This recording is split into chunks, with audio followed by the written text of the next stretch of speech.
Fala galera, beleza? Professor Jesus na área. Estamos aí, mais uma aula de geografia aí para o concurso do Corpo de Bombeiros Militar de Minas Gerais. Vamos quebrar tudo aí, vamos destrinchar esse edital e vamos fazer o máximo possível aí para a gente conseguir a aprovação, beleza?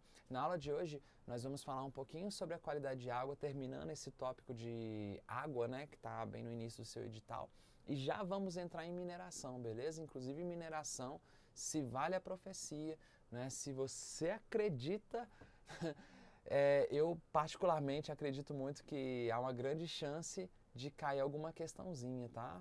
Pelo menos sobre esse tema, porque muita coisa no seu edital está tratando relação com mineração, beleza? Mas vamos lá, vamos quebrar tudo aqui, vamos falar um pouquinho sobre essa questão da qualidade da água, que quando a gente fala, né, de todo o processo de distribuição de recursos hídricos, né, enfim, tanto para consumo humano quanto para agricultura, enfim, para as atividades em geral, esse monitoramento feito no estado de Minas é feito pelo Instituto Mineiro de Gestão de Águas, das águas, né?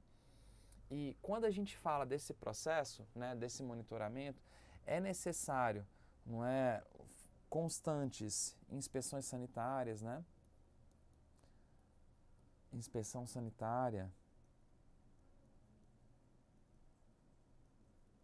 É necessário, a depender do tamanho do empreendimento, do tamanho do volume hídrico que é retirado ou do impacto ambiental, se ele for muito considerável, processos associados à outorga. E quando eu falo em outorga, pessoal, é justamente a empresa que vai extrair essa água, ou que vai utilizar dessa água de algum recurso hídrico, né, de algum manancial do estado de Minas Gerais, ela precisa não só de uma autorização, mas também ela tem que indenizar o estado pelo uso desses recursos, né, levando em consideração que os recursos naturais que estão presentes em subsolo, em superfície e tal, em tese, são do estado, né? Então, basicamente, essa outorga está associada a esse processo do empresário pagar pelo uso e pagar pelos danos ambientais causados. Aliás, quando a gente fala dessa questão em relação à água, basicamente a gente vai ter espaços em que essa água vai ser extraída. Esses espaços são chamados de mananciais. Aqui, como está no singular, vou colocar manancial. Essa água que é extraída no manancial, que pode ser um reservatório subterrâneo, pode ser um reservatório superficial, essa água vai ser direcionada para um espaço onde ela vai ser usada, tá? Esse espaço de uso pode ser a cidade, pode ser o campo, não importa, tá? Na verdade, vai ser um espaço de uso. É importante destacar, pessoal, que quando a gente fala do uso da água, o uso agrícola, ele é muito superior ao uso urbano, tá? Quando a gente fala não só no Brasil, mas no cenário mundial, o uso da água para a agricultura é muito superior ao uso urbano, beleza? Sobretudo quando a gente está falando de irrigação. Mas independentemente, né, você também tem que ter uma qualidade mínima dessa água para evitar ali a contaminação do solo. Então, justamente essa inspeção, essa fiscalização, ela em tese acontece justamente para poder ver essa qualidade da água, para ver se é possível o uso e para quais finalidades essa água pode ser utilizada, beleza? E aí depois, né, desse uso, essa água vai ser destinada a um outro curso, né? Esse curso d'água, antes da água chegar, ela tem que passar por um tratamento. Em geral, quando a gente está falando de espaços urbanos, é a estação de tratamento de esgoto mesmo, não é? Enfim, em áreas rurais, se for uma área de irrigação, acaba que essa etapa não tende a acontecer. Mas, a depender do volume de poluentes que pode ter nessa água, desculpe, enfim, ela tem que passar necessariamente por um tratamento. Mas aí um ponto importante é que quando a gente fala de áreas de mineração, as intervenções são muito mais, digamos assim, complexas, justamente para evitar a contaminação. Afinal de contas, quando a gente fala de espaços de mineração, as técnicas utilizadas para a exploração de minérios, muitas vezes utilizam ali metal pesado, né, que podem se misturar ao curso hídrico e, a depender do que aconteça, pode impactar negativamente a fauna fluvial, né? Pode impactar ali a vegetação que vive nesses rios, e não só isso, você tem um impacto muito grande também na população que pode consumir essa água. Não um consumo direto necessariamente, né, com beber água, mas em relação à recreação, em relação às outras atividades que poderiam ser exploradas. E quando a gente fala da mineração, né, além, não é, dos metais pesados, né, os metais pesados, a gente vai ter muito sedimento, né, muitos sedimentos, que são os rejeitos, né, esses rejeitos. A gente muitas vezes pensa nos rejeitos em relação a essas questões de mineração, e muitas vezes a gente pensa nesses rejeitos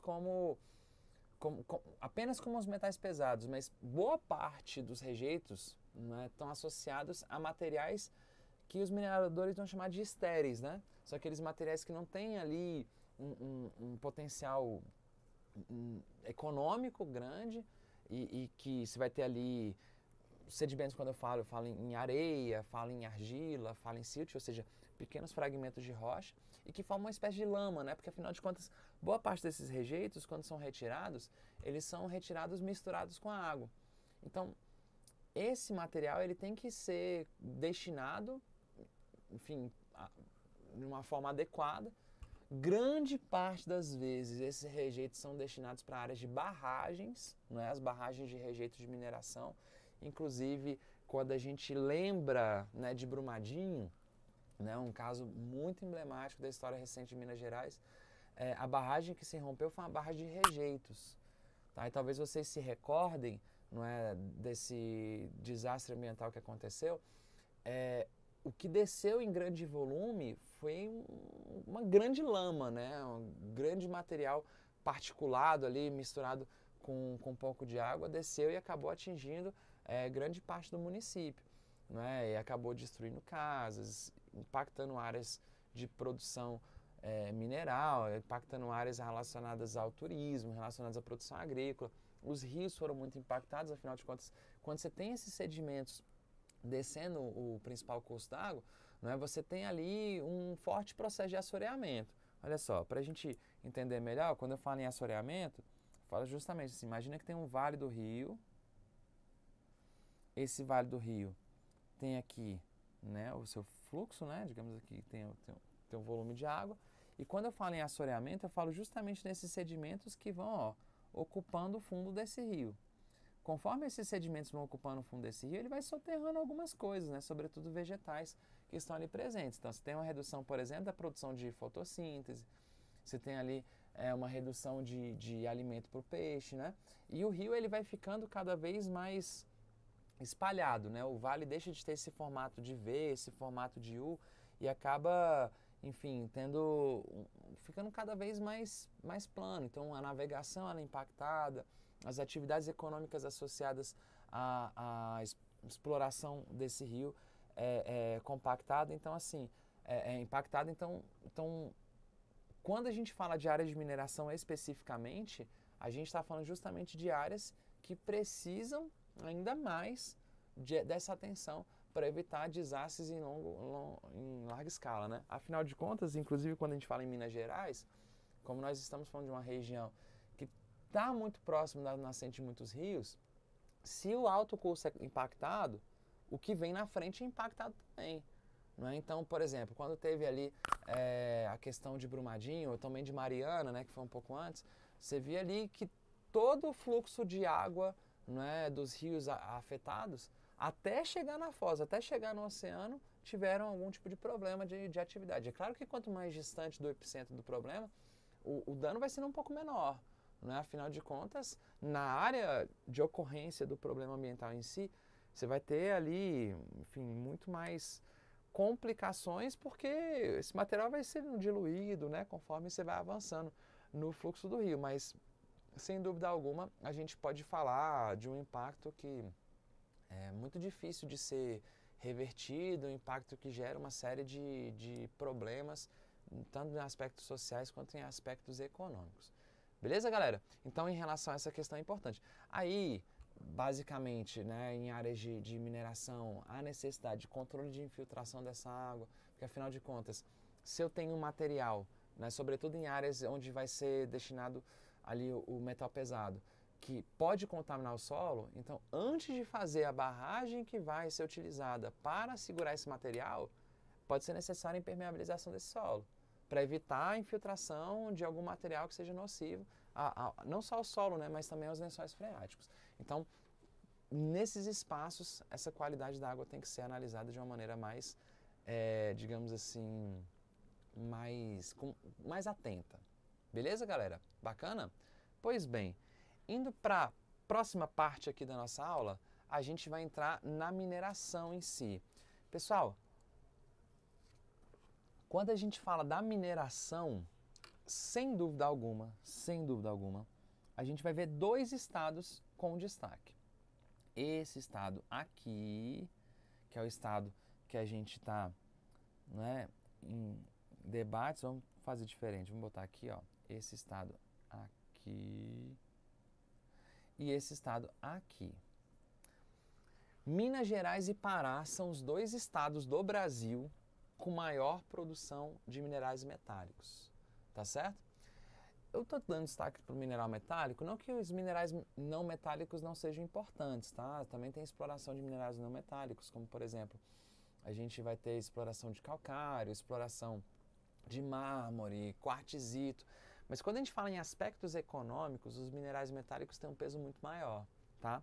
E quando a gente fala, né, desses dois estados, os dois juntos representam cerca de 80% de toda a produção de minerais metálicos do Brasil, tá? Quando a gente olha Pará e Minas Gerais, tá certo? Então, por mais que nesse mapa que eu mostrei para você, vamos olhar aqui de novo, por mais nesse mapa você vê ali uma série de marcações sobre alguns minerais que são explorados em estados que não são Pará e Minas Gerais, ainda assim, em volume, tá? Em volume, Pará e Minas Gerais, sem dúvida alguma, são os dois mais relevantes.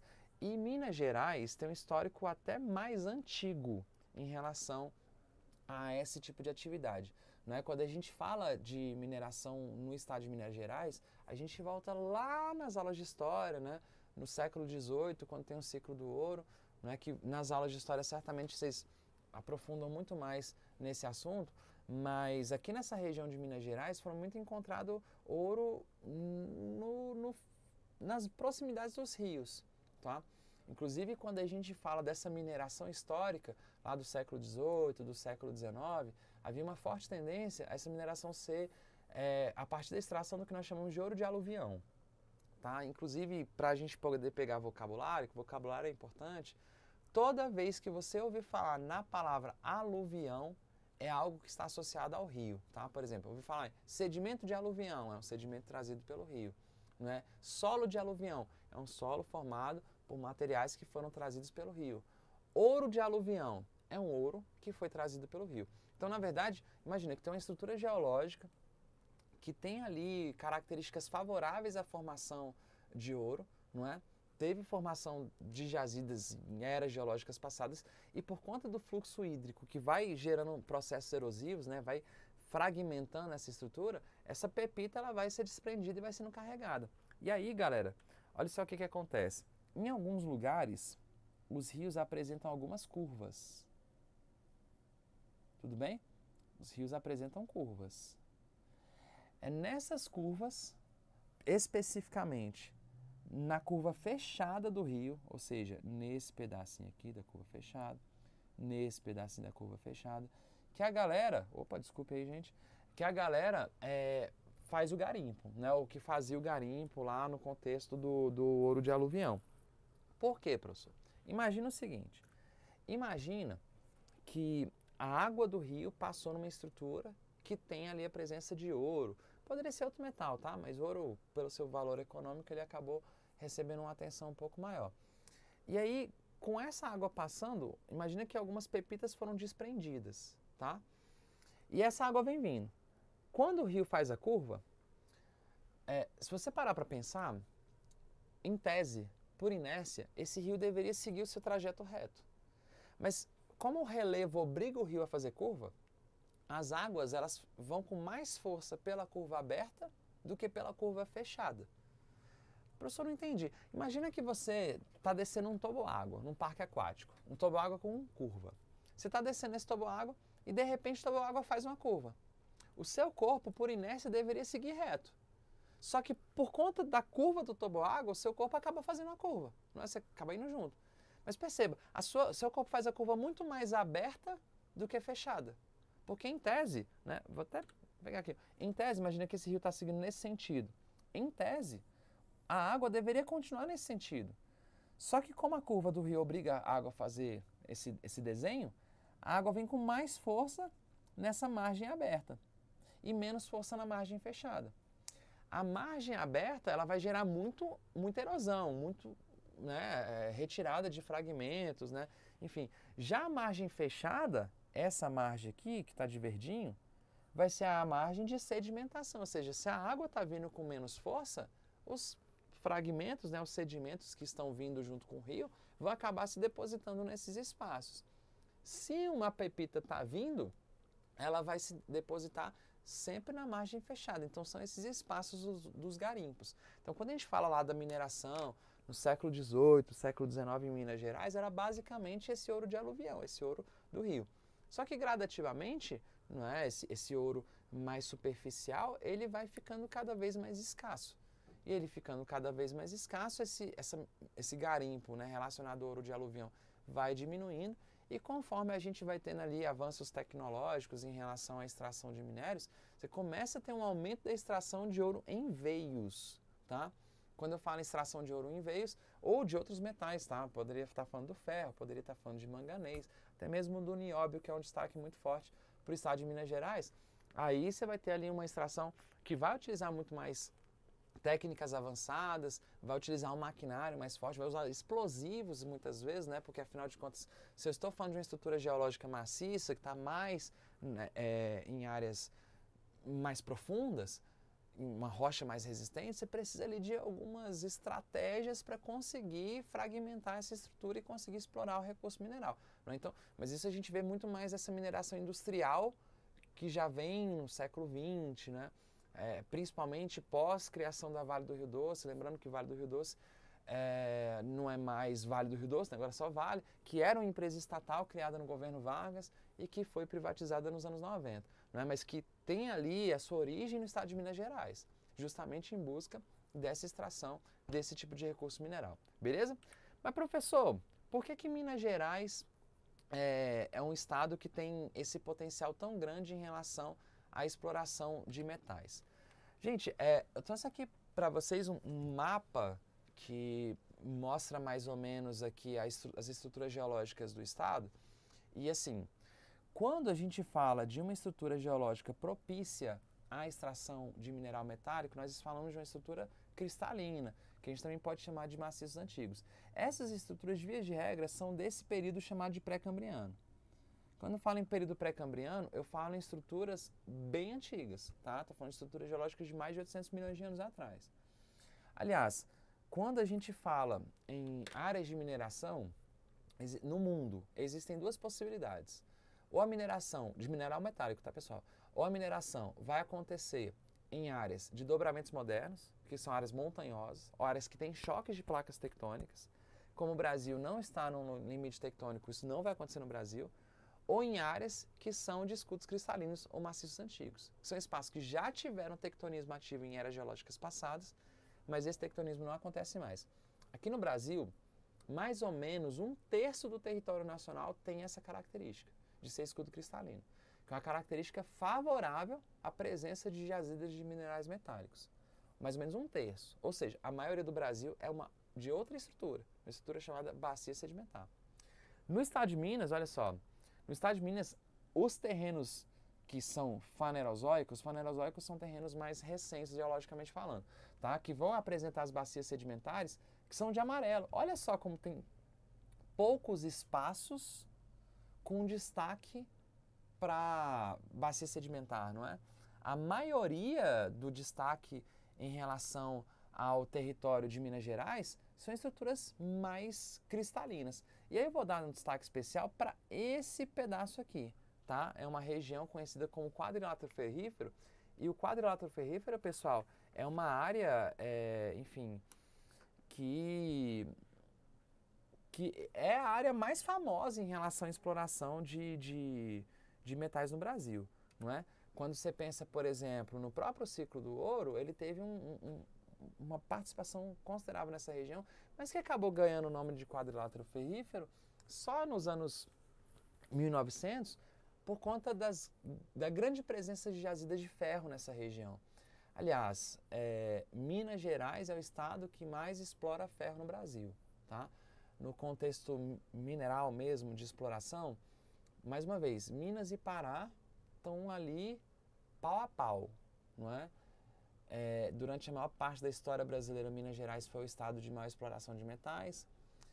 Já tivemos alguns poucos anos que o estado do Pará ficou à frente de Minas, mas em dados mais atualizados, Minas Gerais explora mais ou menos 40% dos metais explorados no Brasil e Pará com 39, quase 40%. Ou seja, é empate técnico mesmo, né? São dois estados ali com grande participação dessa questão de exploração de minerais, né? De recursos minerais. E quando a gente observa o estado de Minas, né? Voltando aqui para o nosso slide, a gente vai perceber que quando a gente olha as classes relacionadas à mineração nesse estado, você vai ter, assim, de marrom, olha só, aqui nesse marrom, justamente os espaços de exploração de minerais metálicos, né? Dá para observar que tem alguns pedaços que são mais presentes aí esse tipo de recurso, né? Ali próximo da região metropolitana de Belo Horizonte. A capital está bem aqui, ó. Capital Belo Horizonte, tá? Tá bem aqui nessa região central. Aí você vai pegar essa parte mais leste do estado de Minas Gerais, que vai ter leste, um pouco do sul também, né? Vai ter esse foco. Só que a gente vai ter outros minerais, que são os minerais não metálicos, que também são explorados no estado, né? Você vai ver, né, alguns espaços que tem exploração de quartzito, exploração de mármore, exploração de calcário, exploração, não é, de granito, né? Que são minerais não metálicos que vão ser utilizados para outros fins, né? Como para construção civil, que vão ter uma destinação relacionada à agricultura, né? Por exemplo, quando você fala em exploração de calcário, o calcário ele vai ser utilizado, por exemplo, para fazer materiais que vão corrigir o pH do solo. Quando você pega, por exemplo, no estado de Minas Gerais, mas também em grande parte do Brasil, você vai ter presente cerrado, né? O cerrado em Minas Gerais já está mais ali naquele pedaço mais oeste, né?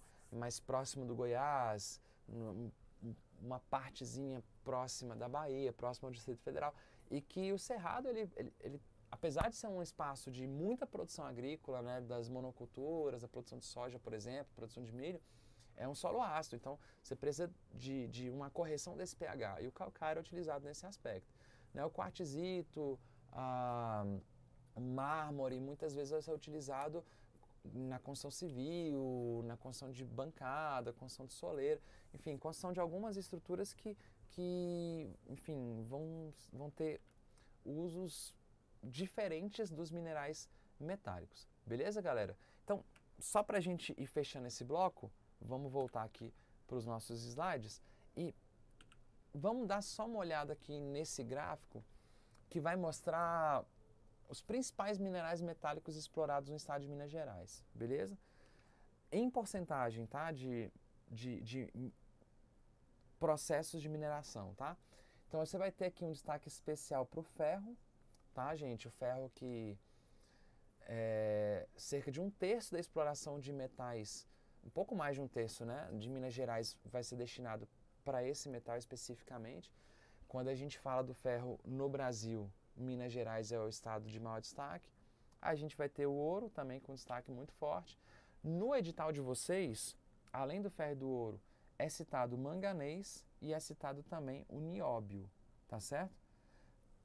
Por mais que não seja, né, no caso do nióbio, inclusive, se você for olhar em porcentagem de exploração, é uma porcentagem muito baixa relacionado no comparativo com os outros metais, ainda assim, o nióbio ele vai ter uma importância estratégica, uma importância proporcional no cenário mundial em relação a Minas Gerais que é muito relevante, tá certo?